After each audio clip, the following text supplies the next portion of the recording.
Assalamualaikum warahmatullahi wabarakatuh. Kita lanjutkan dengan pertemuan berikutnya tentang memahami jurnal. Saya langsung perlihatkan jurnal aslinya.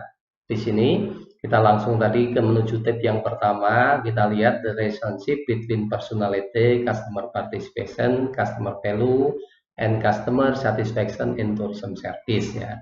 Anda tahu bahwasanya di sini adalah ini menghubungkan tentang karakteristik perpribadian, terus kemudian partisipasi konsumen, nilai yang diperoleh konsumen, serta customer satisfaction atau kepuasan konsumen dalam sebuah tour ya.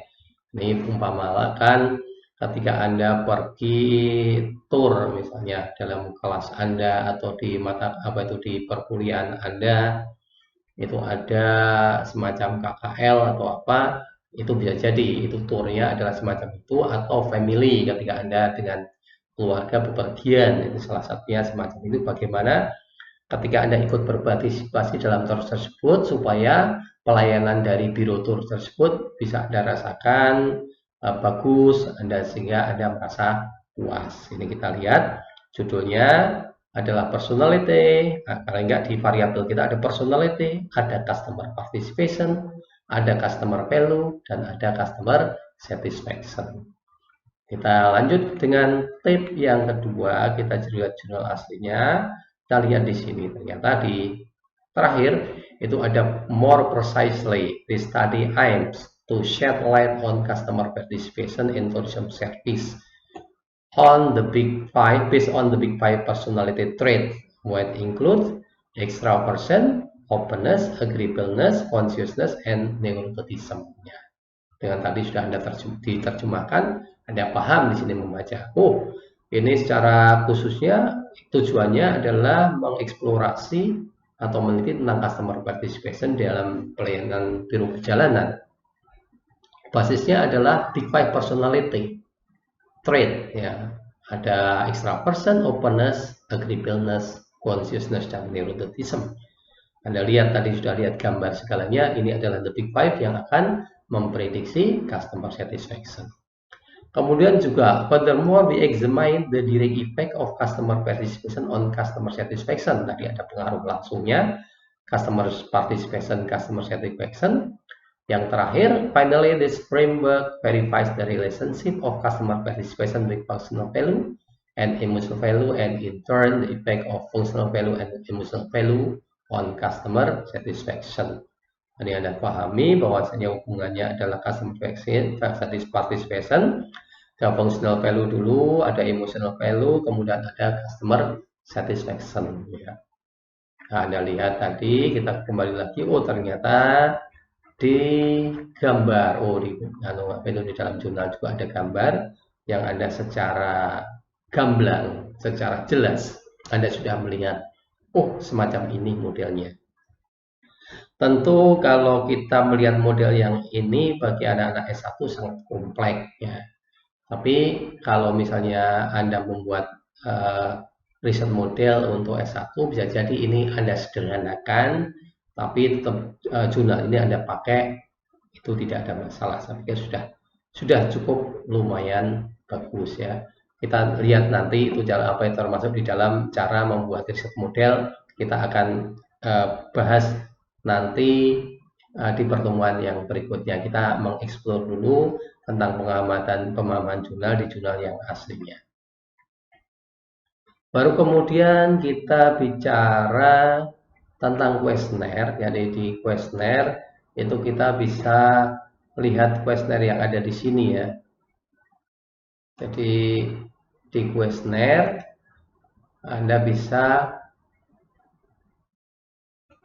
melihat masing-masing variabel yang kita lihat ya, tadi yang kita sudah kita bahas beberapa contoh, tapi di sini kan lebih komplit. Kalau Anda melihat yang namanya extraversion tadi, I talk a lot ya, sudah dibahas.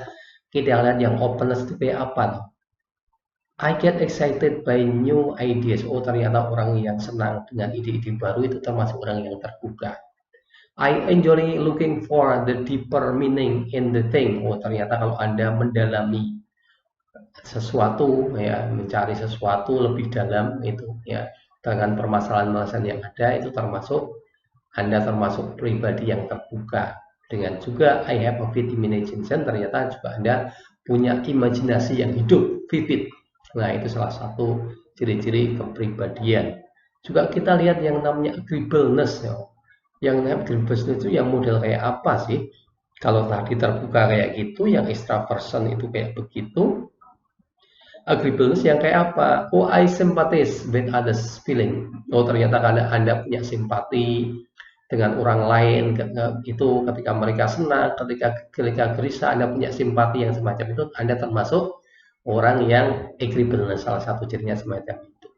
I'm concerned about others. Oh, ternyata Anda care, Anda perhatian terhadap orang lain. Itu bagian dari agreeableness. Dengan juga I believe that others have good intention. Oh, saya kira bahwa orang lain itu juga punya perhatian yang cukup bagus ya. Ini juga melihat bahwa kalau Anda berpersepsi positif, termasuk simpati, peduli, itu adalah juga bagian dari, dan juga memperlihat orang lain itu juga peduli dengan Anda atau dengan orang lainnya, itu adalah bagian dari agreeableness. Kemudian ada consciousness, I pay attention to detail. Orang-orang yang ternyata teliti, detail itu termasuk consciousness. I'm always prepared, ternyata di dalam ketika Anda kuliah, Anda belajar, Anda melakukan diskusi atau pertemuan apa saja, ternyata Anda always prepared. Anda selalu mempersiapkan diri, ternyata tidak spontanitas ya. I make plan and stick to them. Kalau Anda punya rencana yang bagus, ternyata Anda turuti, Anda patuh dengan rencana Anda strict ya dengan rencana Anda, itu termasuk Anda yang konsisten. Ya, biasanya orang-orang di sini adalah sistematis, detail, selalu siap, itu adalah bagian dari konsisten. Kemudian juga yang terakhir di neuroticism. Kalau Anda lihat neuroticism, itu orang-orang yang selalu gelisah. Kalau ada perbedaan, I get stressed to but is out easily. Saya gampang stres ya. Kuliah online diganti formatnya stres. Oh, ternyata ada COVID yang semacam itu, memang semuanya stres. Tapi ya ternyata ada yang mudah, ada yang tidak ya. I fear for the worst. Oh, saya takut sesuatu hal yang sangat buruk terjadi. Jadi Anda kadang-kadang ketakutan, kekhawatiran. I feel with doubt about things. Kadang-kadang saya merasa ragu dengan segala sesuatunya. Kalau Anda termasuk itu berarti Anda masuk neuroticism. Ya, ini kita akan memprediksi dengan semacam itu tadi. Oh, 5 kepribadian semacam itu ternyata yang semacam ini. Apakah dari semuanya ini bisa jadi ini ada pengaruhnya positif atau negatif untuk meningkatkan atau justru tidak berpartisipasi. Ya, kita prediksi kalau kemudian di orang yang stresnya tinggi neuroticism itu bisa jadi menurunkan partisipasi, tidak negatifly bisa jadi. Consciousness, agreeableness, openness bisa jadi itu 4 kepribadian yang positif bisa jadi meningkatkan. Ya, kita akan detail tadi. Oh, ternyata kepribadian terbagi 5 adalah semacam itu. Terus yang namanya partisipasi konsumen, kita lihat yang namanya partisipasi konsumen. Jadi di partisipasi konsumen itu cenderung keaktifan Anda. Jadi kalau kita lihat ada yang namanya artikel jurnal yang cukup terkenal, itu yang namanya Service Dominant Logic. Itu ditulis oleh Plush dan Fargo di 2004.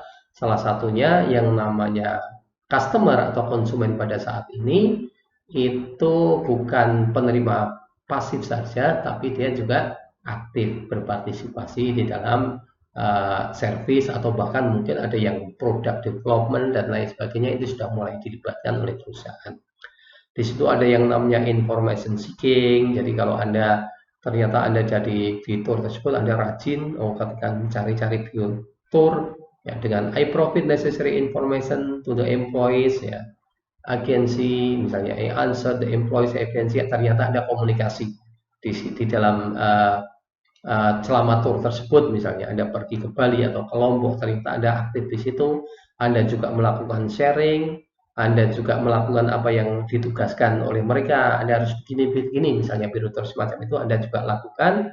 Juga Anda punya personal interaction ya, selalu berbicara, Anda ramah dengan pegawai tour di situ, ini adalah bagian dari partisipasi Anda ketika Anda akan menginginkan perolehan servis yang cukup bagus ya. Kemudian di functional value Anda lihat bahwasanya secara fungsional ya, the tour agency almost deliver super service. Ternyata Anda merasakan secara fungsional itu ternyata servisnya juga superior. Juga ini kualitasnya ketika dia menservis juga termaintain dengan baik dan konsisten. Juga ini selalu misalnya ini make me feel confident the offering. Jadi tawaran-tawaran yang mereka dari Tolegan saya yakin terhadap tawaran mereka. Nah, sedangkan yang emotional ternyata juga pengaruhnya terhadap feeling kita, emotion kita ya. Esco one that I would enjoy. Saya memang pengen menikmati dengan biru ini.